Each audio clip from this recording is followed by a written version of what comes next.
도 배우는 이들이여. 제 방에서 학인이 찾아왔을 때 주인과 객이 인사하고는 대뜸 학인이 한마디를 던져 앞에 있는 선지식을 알아보려고 한다. 시험하는 말을 끄집어내어 선지식의 입가에 들이대면서 보십시오. 스님께서는 이걸 아십니까? 한다. 너희 선지식들이 그 경계를 간파하면 집어서 구덩이 속에다 던져버린다.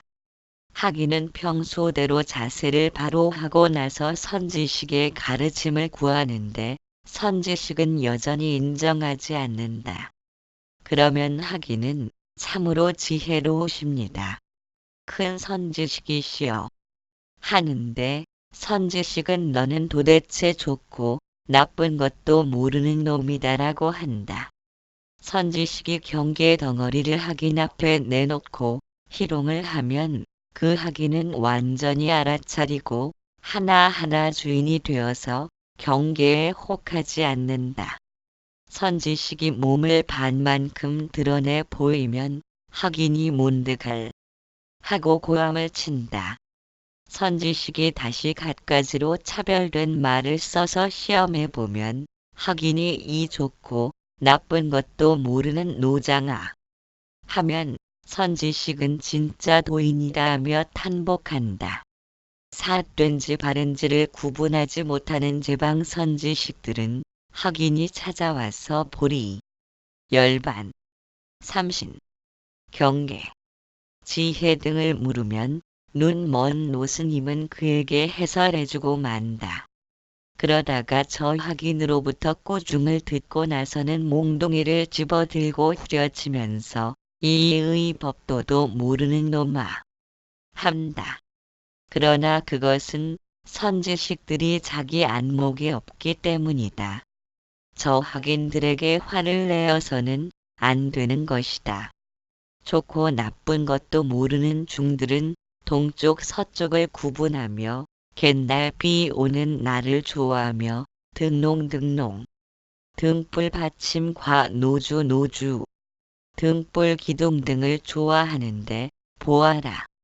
눈썹털이 몇 개나 남아있느냐. 이러한 일에는 기연이 갖추어져 있음에도 학인은 알지 못하고서 미쳐버린다. 이런 무리들은 모조리 여우 홀령이 씌운 도깨비들이니 저 훌륭한 학인들에게 이 눈 먼 중아 온 천하 사람들을 어지럽게 만드는구나 하며 비웃는 말을 듣게 된다. 이 장에서는 임재 스님이 학인들을 접하는 방식을 설명하고 있다. 만일 학인이 찾아왔을 때 가령 학인이 불법의 큰 뜻이 무엇이냐고 묻는 것은 앞에 있는 선지식을 알아보려 한다는 것이다. 그러면 선지식은 대번의 의도를 간파하고 지금 묻고 있는 그것은 무엇이냐고 묻는다. 학인이 머뭇거린다면 지금 묻고 있는 그것도 제대로 알지 못하면서 불법의 대의를 가르쳐준 들 어떻게 알 수 있느냐고 말한다. 그제야 학인은 자세를 바로 하면서 선지식의 가르침을 구하는데 선지식은 여전히 인정하지 않는다. 사실 인정하지 않는 것이 아니라 인정할 그 무엇도 없는 것이다. 진리란 텅 빔과 공함을 본성으로 한다. 거기에 어떤 알맹이가 들어있다면 그것은 진리가 아니다. 왜냐하면 언어나 생각으로는 닿을 수 없기에 그것을 표현하거나 언어를 통한 아르마리로는 이미 벗어난 것이다. 학인이 생각으로 헤아려 본성을 알고자 하는 것은 본래 비워진 컵을 자꾸 비우려는 아르마리를 지닌 것과 같다. 선지식이 학인에게 해줄 수 있는 거라곤 그것뿐이다. 앉아있는 방석을 잡아 뽑는 수밖에 없다. 만일 학인이 어째서 선지식이 자신의 방석을 잡아 뽑는지를 눈치챈다면 합장하고 예를 갖출 것이다. 학인은 더 이상 그것에 관해서는 침묵을 지킬 것이다. 그러나 그렇지 못하면 하기는 말하길 참으로 지혜로우십니다. 큰 선지식이시여. 하는데 선지식은 아직 말귀를 알아듣지 못했음을 알고 다시 말한다. 너는 도대체 좋고 나쁜 것도 모르는 놈이다라고 한다는 것이다. 또한 어두운 선지식의 경계 덩어리를 눈 밝은 학인 앞에 내놓고 희롱을 하면 그 학인은 완전히 알아차리고 하나하나 주인이 되어서 경계에 미혹되지 않는다. 어두운 선지식이 몸을 반만큼 드러내 보이면 학인은 그것이 아니라고 문득을 외칠 것이다. 선지식이 여러 가지로 차별된 말을 써서 시험하려 들면 학인이 말하길 이 좋고 나쁜 것도 모르는 노장이여 하면 어두운 선지식은 진짜 도인이다 하면서 탄복을 한다는 것이다. 삿된지 바른지를 구분하지 못하는 어두운 선지식들은 학인이 찾아와서 보리, 열반, 지혜 등을 물으면 그에게 언어적인 해설을 해주고 만다. 그러다가 저 학인으로부터 핀잔을 듣게 되면 곧 몽둥이를 집어들고는 이의 법도도 모르는 놈아 하면서 화를 낸다. 그러나 그것은 선지식들이 자기 안목이 없기 때문이다. 저 학인들에게 화를 내어서는 안 되는 것이라고 하였다. 무엇이 옳고 그른지를 모르는 중들은 동쪽 서쪽을 구분하며 갯날 비 오는 날을 좋아하며 등잔이 좋다거나 등잔의 받침이 좋다면서 분별을 일으킨다. 그러나 좋고 나쁨을 가늠한다는 것은 양변에 매달린 마음으로 집착을 하는 것이다. 도를 아르마리로 알려고 하는 사람들은 눈썹 털이 전부 빠져 있다고 하는 속담이 있다. 임재 스님은 이런 속담을 인용하면서 아르마리로 해석하려는 무리들이란 모조리 여우 홀령이 씌운 도깨비들이니 눈 밝은 학인들로부터 온 천하 사람들을 어지럽게 만드는구나 하며 비웃는 말을 듣게 된다고 하였다. 부처를 만나면 부처를 죽여라. 도 배우는 이들이여. 출가한 사람은 무엇보다도 도를 배우는 것이 중요하다. 내 경우 지난날 계율에 마음을 두기도 하였고 경론을 연구하기도 하다가 나중에서야 그것들이 세간을 구제하는 약이며 설명하는 말에 불과한 줄을 알고 마침내 몽땅 버리고 도인을 찾아가 참선을 하였다. 그런 뒤에 큰 선지식을 만나 뵙고서야 도를 보는 안목이 분명해져서 비로소 천하의 노스님들이 삿된지 바른지를 알아볼 수 있었다. 그것은 어머니에게서 태어나면서부터 알고 나온 것이 아니라 몸소 궁고하고 갈고 닦아 하루아침에 스스로 깨달은 것이다. 도 배우는 이들이여. 법다운 견해를 터득하려 한다면 남에게 끄달리지 않기만 하면 된다. 안에서나 바깥에서나 마주치는 대로 죽여라. 부처를 만나면 부처를 죽이고 조사를 만나면 조사를 죽이며 나안을 만나면 나안을 죽이고 부모를 만나면 부모를 죽이며 친척 권속을 만나면 친척 권속을 죽여야만 비로소 해탈하여 사물에 구애되지 않고 토철이 벗어나 자유자재해진다. 도를 배우는 제방 납자들이 사물에 의도하지 않고 나온 사람이란 하나도 없다. 나는 처음부터 그들을 쳐버린다. 손에서 나오면 손으로 치고 입에서 나오면 입으로 치며 눈에서 나오면 눈으로 쳐버린다. 누구 하나 홀로 벗어나 모의도인에서 나온 사람은 없고 모두가 옛사람들의 부질없는 아르마리와 경계 한기경을 통해서 나온 것이다. 나에게는 남에게 줄 아무 법도 없고 그저 병 따라 치료해주고 묶인 것을 풀어줄 뿐이다. 이 장에서는 임재 스님이 비로소 바른 안목을 갖추게 된 연유를 설명하고 있다. 도를 배우는 사람들을 종교인이라고 하지만 종교인이 아니라 해도 살아간다는 것은 마음자리 하나 밝히는 일인지도 모른다. 몸은 때때로 병을 일으키지만 마음은 줄곧 병들어 있는 상태와 같은 까닭일 것이다. 몸도 사실은 매 순간 노화되므로 겉으로 드러나질 않아서 그렇지 노화된다는 것은 안으로 곪고 있다는 의미이다.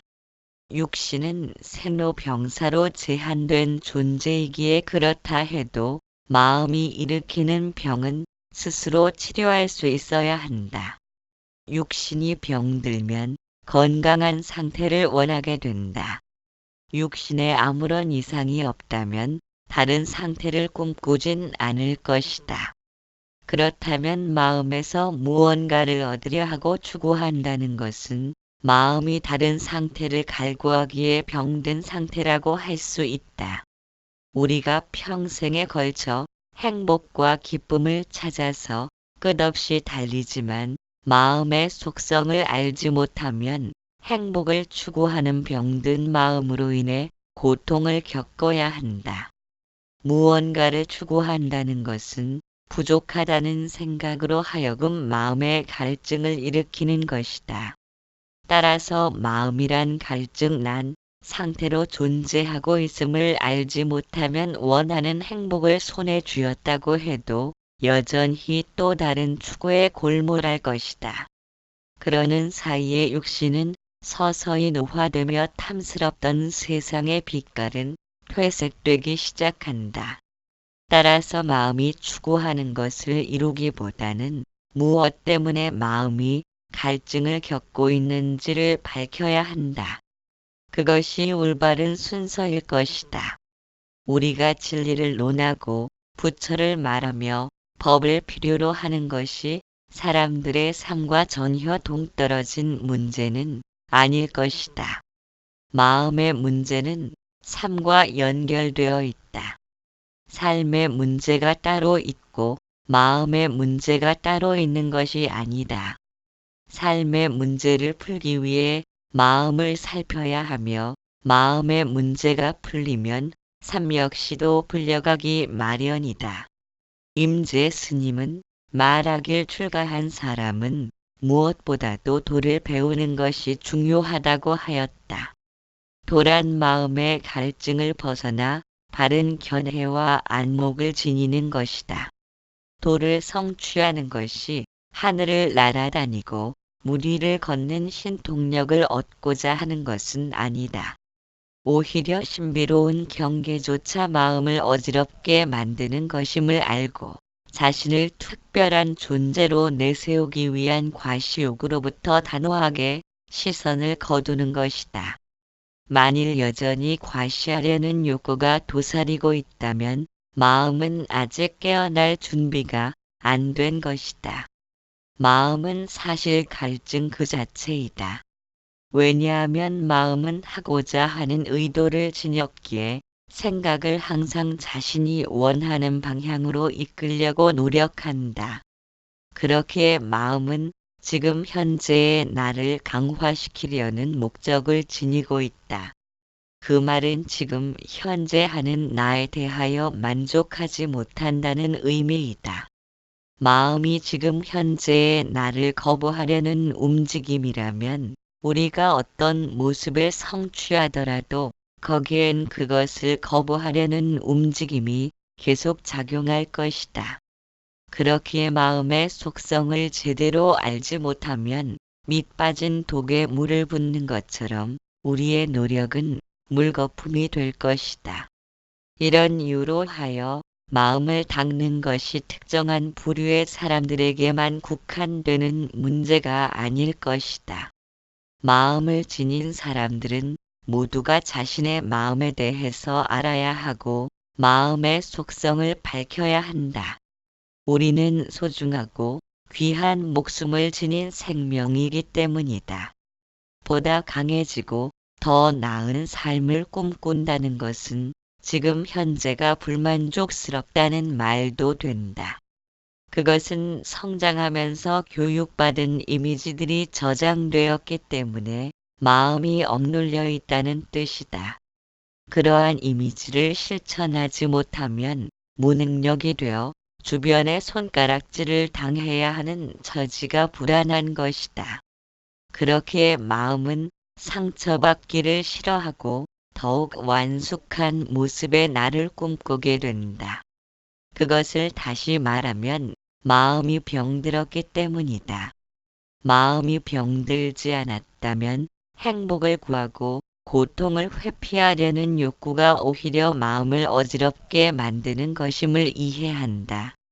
지금 현재 하는 나를 벗어나 다른 사람처럼 되고자 한다면 그것을 온전한 자신의 삶이라고 말할 수는 없다.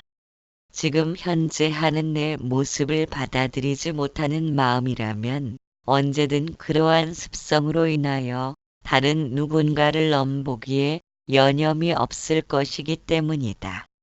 그렇기에 우리는 지금 현재 하는 내 모습을 받아들이면서 건강한 마음을 지닐 수 있다. 마음이 건강하다는 것은 꿈꾸지 않는다는 의미도 될 것이다. 오직 지금 할 일에 최선을 다하는 사람은 마음에 후회할 일이 남지 않는다. 꿈이란 어떤 일에 대한 마무리가 불충분한 탓으로 그것을 메우려는 마음의 찌꺼기이다.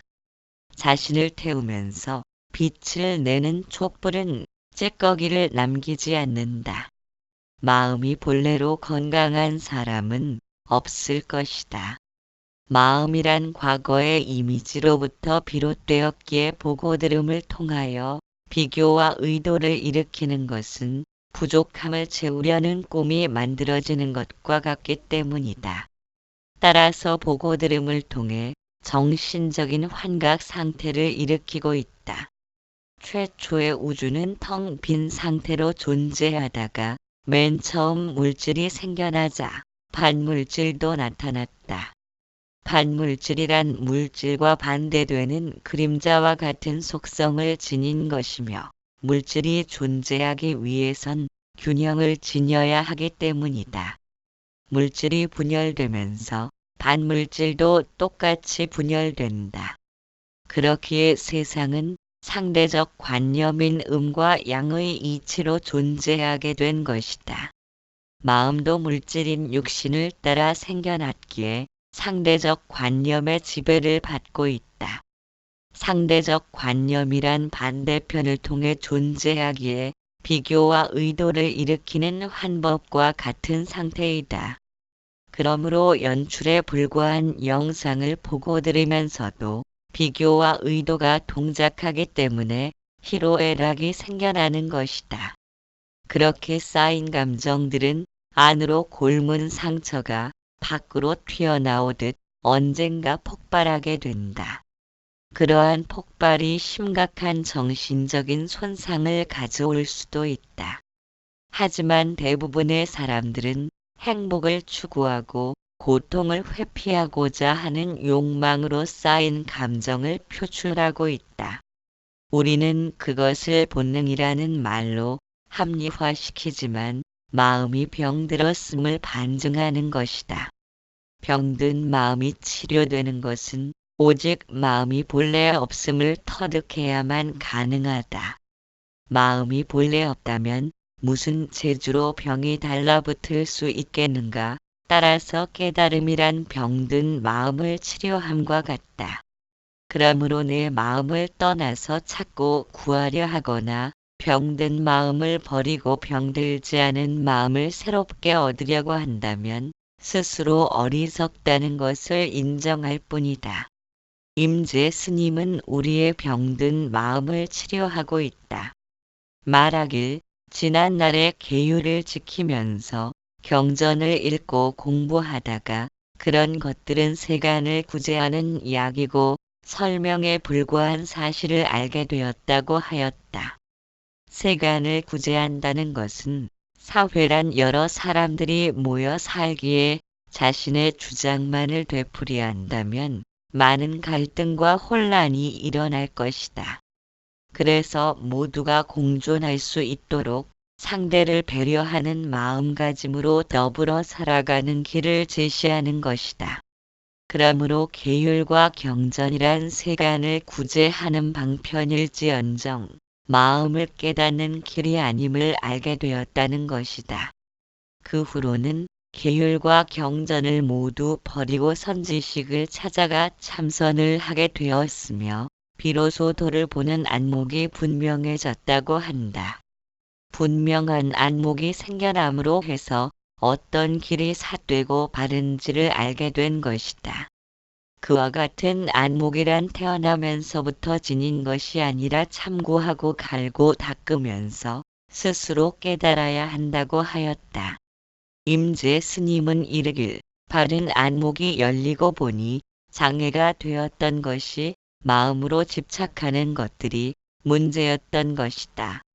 부처가 되려 하고 도를 성취하려 하는 것들도 결국 마음이 집착하는 것이다.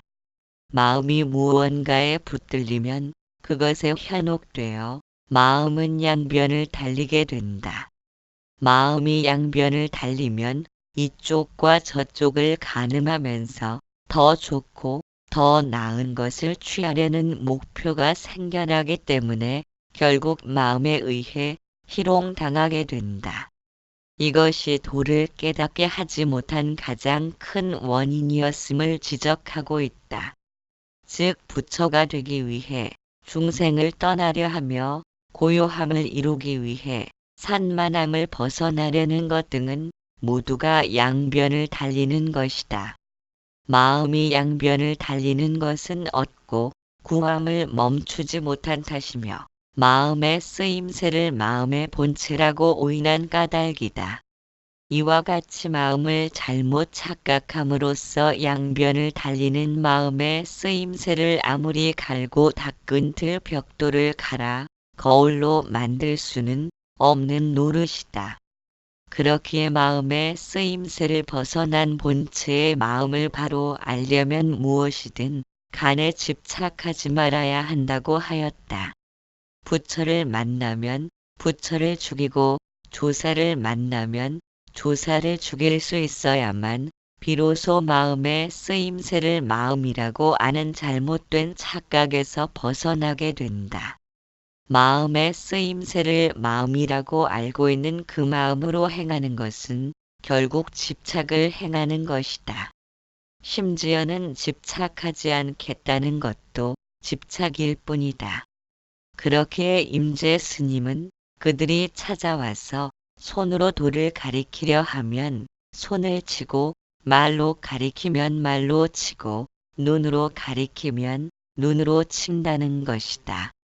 그들이 묻고 행하는 것은 스스로 깨달아 이룬 것이 아니기에 모의도인이란 도무지 그림자도 찾아볼 수가 없고 모두가 얻어들은 아르마리에 의한 경계만을 드러내고 있을 뿐이라고 하였다. 그들은 마음의 속성인 하고자 하는 바에 의하여 속박되어 있으므로 그저 병 따라 치료해주고 스스로 묶였다고 생각하는 것을 풀어줄 뿐이라고 하였다. 만일 임재 스님이 그들에게 쥐어줄 어떤 조그마한 법이라도 있다면 그들은 마음으로 그것을 움켜쥐고 있을 터이므로 본성의 마음인 텅 빔과 공함이 되지 못한다. 텅 빔과 공함이 되지 못한 마음은 마음의 쓰임새에 불과하다. 마음의 쓰임새를 통해 마음의 본체를 짐작하려는 것은 구름을 뒤척이며 허공을 발견하려는 것과 같다. 마음을 쉰다는 것은 어떤 마음이든지 문제 삼지 않는 것이다. 가령 본성의 마음을 얻고 구하려는 마음이 있다고 해서 그것을 없애버리듯 산산조각 내려는 것이 아니다. 마음이 얻고 구하든 말든 문제 삼지 않고 지켜보는 것이다. 그러면 잠시 후에는 구하려던 마음이 흔적도 없이 사라지고 만다. 지켜봄이 있으므로 좀 전에는 있던 마음이 지금은 사라지고 없음을 아는 것이다. 그래서 마음을 생멸심이라고 한다. 그러나 지켜봄은 생멸의 속성이 아니므로 생하고 멸함을 모두 지켜볼 수 있다. 지켜봄은 내 의지로서 멈추게 하거나 동작시킬 수도 없다. 지켜봄은 내면이 어떤 상태이든 변함없이 그대로이지만 우리가 다른 데 정신이 팔렸기 때문에 그것을 알아차리지 못하고 있다. 따라서 생멸하는 마음을 내 마음이라고 할 수는 없다. 생겨날 때에는 내가 있지만 멸할 때에는 나도 사라지기 때문이다. 그러나 언제든 나와 함께하고 있으며 내가 보낼 수 없고 이래라 저래라 할 수 없는 그것은 바로 나이기 때문일 것이다. 그렇기에 나의 본래 마음은 쥐고 있을 것도 없지만 놓아버릴 것도 없다. 깨달음도 마찬가지이다. 깨달음을 붙들고 있든 놓아버리든 관계없이 존재한다. 깨달음이 곧 본래의 마음이며 지켜봄이기 때문이다. 그것을 이해하는 것이 병든 마음을 회복하는 것이다. 본성의 마음을 깨닫고자 하지만 무엇에 대하여 깨달을 것이며 무엇으로 깨달을 것인가, 무언가를 깨닫고자 한다면 그것을 향해 달려가는 것이므로 깨달음과 나는 분리되어 있어야 한다. 그들은 스스로 묶였다고 생각하는 병에 걸린 것이다. 스스로 묶이지 않은 사람은 깨달음과 나는 분리되어질 수 없음을 안다. 그들은 어딘가로 향하지 않으며 얻고 구하려 두리번거리지 않는다. 그들은 부처가 나타나면 부처를 쳐버리고 조사가 나타나면 조사를 친다. 부처나 조사에 구애받을 바가 없기 때문이다. 임재 스님은 말한다. 나에게는 남에게 줄 아무 법도 없고 그저 병 따라 치료해주고 스스로 묶인 것을 풀어줄 뿐이다. 머리 위에 또 머리를 얹지 말라. 도 배우는